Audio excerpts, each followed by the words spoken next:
What you have suggested to me is a total insult on the intelligentsia. You want me to apologize to the chief. Prof, maybe that man has a tutelary authority over you. I know. But I am not going to compromise the position of the other 224 lecturers in this great institution just because of an uncultured, uncivilized, uncouth old braggart. Dr. Fashola here is going to write a letter of apology, and I promise it will never recur. Meanwhile, your son will go back to the class. Yes, Chief. The environment for recurrence will never happen again. I will take my leave now, but I will be back in a jiffy. Do make yourself very comfortable. School on the K to Paris.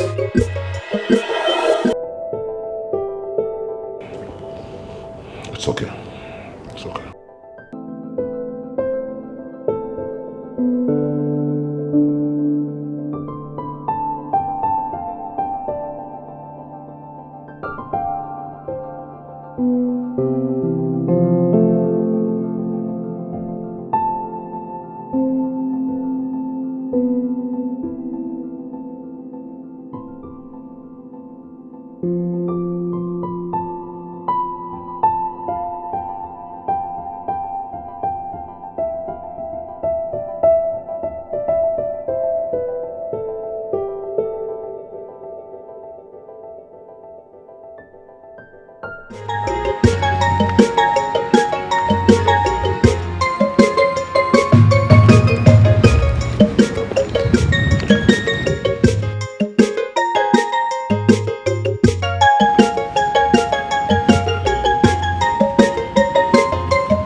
My friend, what are you doing here? Dr. Fashola Obasa. You know, Doc, I was summoned by the security department concerning Akume's death. Your boy. Oh, really? And what did you tell them? I told them the truth. I saw nothing, did nothing, and therefore know nothing about Akume's death. And they believed you? Well, yeah. My father went to see the VC, and I did it. Discharged and acquitted. He even apologized for the embarrassment it caused in the first place by bringing me into it. It must really be nice to have a father like that. Yeah. My father. You must have met him earlier, you know, in the VC's office. You know, he thinks you've offended me greatly and should apologize for what you did to me in class the other day. Oh, really? And I think so too. Dr. Fash. Excuse me. You seem to have forgotten something.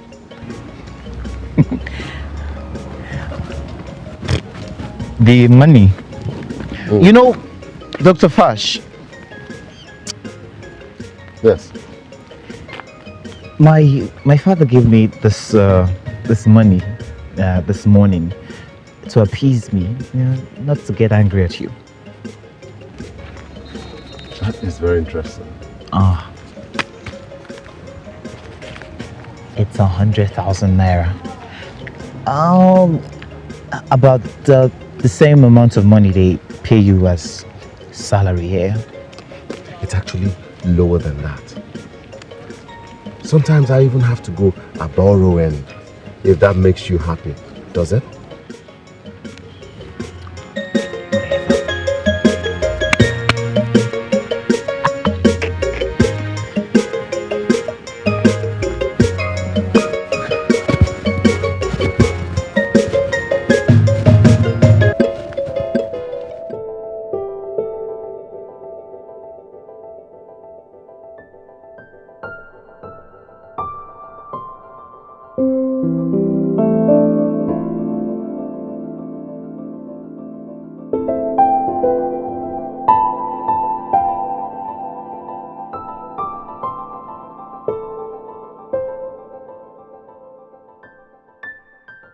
I have many of such overzealous lecturers here.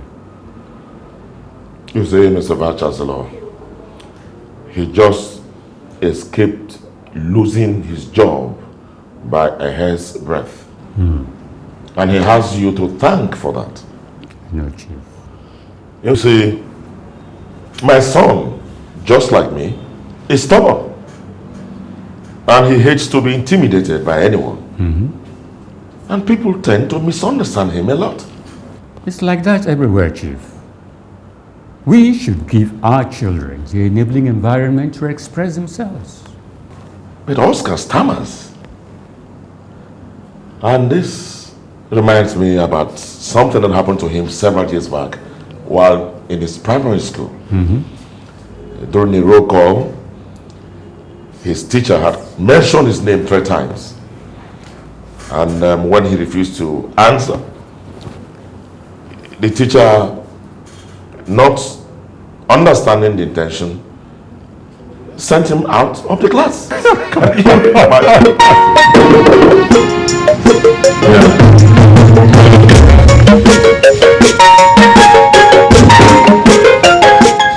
morning. Yes, so how are you? Fine, sir. Sir, Prof was here a few minutes ago to see me, but you're not in the office. I'll see him on my way out. Sir, a lady was here to see you, Mrs. Adeso Obasan by name. Where is she? She spoke with Prof and said she'll come back later in the day. She won't meet me. She should have called me before coming. Anyway, it's very important. You can go.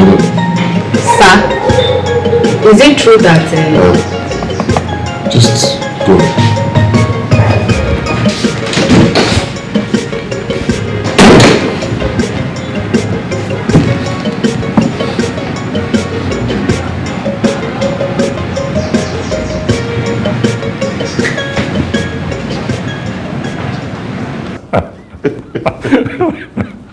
This is so funny. Hello? Yes? What? This is a major blow.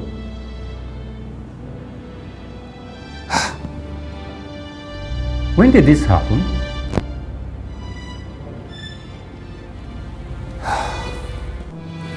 Okay.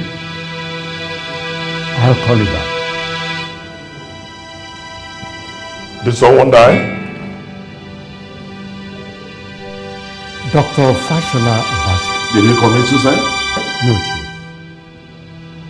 Has just resigned his appointment with the university. Oh, good riddance to bad rubbish. But he's one of the best we have here, Chief. Well, the university can do without that arrogant piece of garbage. I can even help you get more lecturers, better brains from outside the country who are looking on how to come back to their country. I can get them to come to this university. Better brains than Fatola or whatever he calls. You don't need to worry. Okay? Smart boy. He knew what was about to descend on him. And he played a fast one by resigning. It's all right, Chief. No problem. He's very lucky.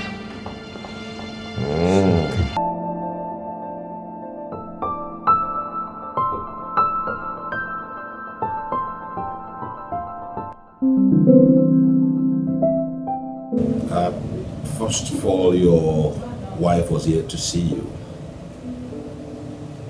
My wife? Well, she didn't inform me that she was coming.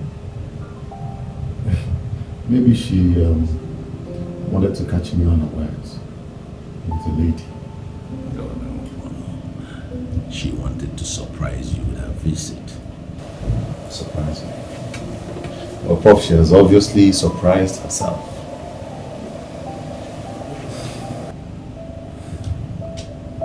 FASH, if not for my sake, at least for the interest of your students and for the job you love so much.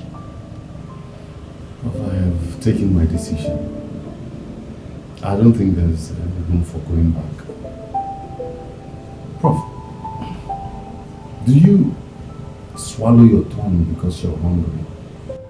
Even those students? Yes, even those students. They are strong, they are tough. I know they'll survive. FASH, we've known for 15 years. Please, for once, change your mind.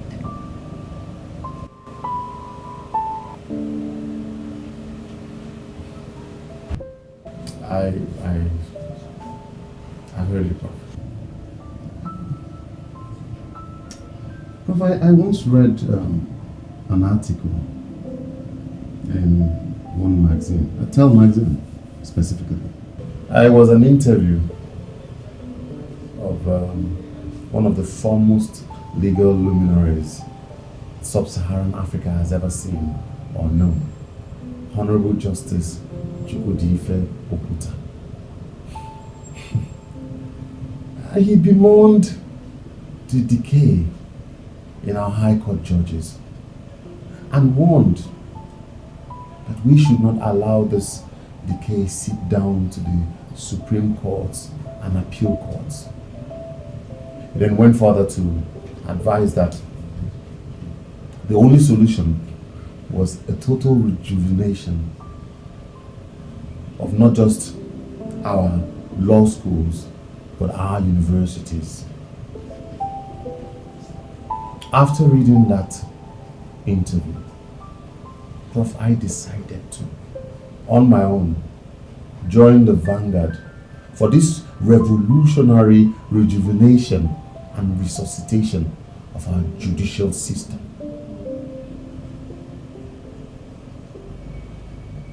Even when I lost my only child and my wife left me, the fire and desire still burned inside me.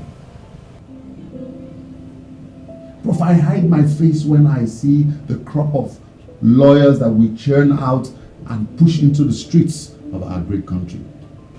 It is symptomatic of the caliber of lecturers we have in our universities.